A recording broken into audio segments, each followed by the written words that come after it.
चला तर आता आपल्या नगराध्यक्ष पदाच्या निवडणुकीकडे वळूया. या निवडणुकीत नगराध्यक्ष पद अत्यंत महत्वाचं आहे मित्रांनो. एक एक पक्षाचं बोलायचं जर झालं तर सर्वात पहिले भाजप आणि राष्ट्रवादी काँग्रेस युती.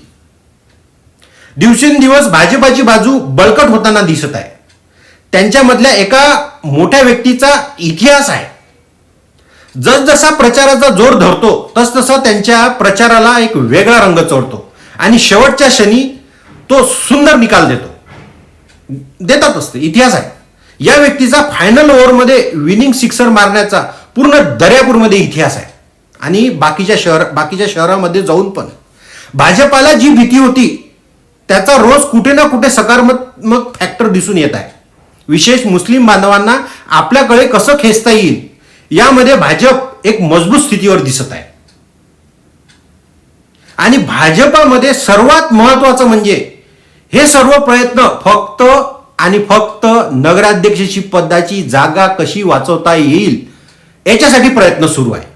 असो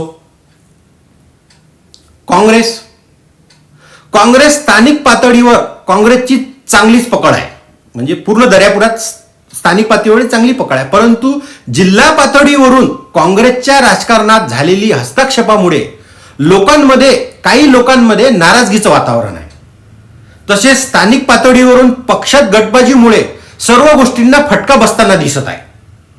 या निवडणुकीच्या तोंडावर लोक पक्ष सोडून जात आहे.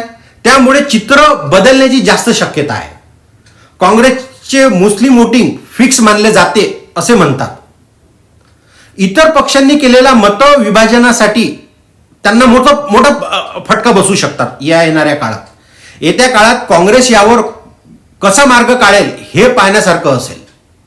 पण इथे पण तेच जे सर्व खटाटोप चालू आहे ते फक्त आणि फक्त नगराध्यक्ष पदाची जागा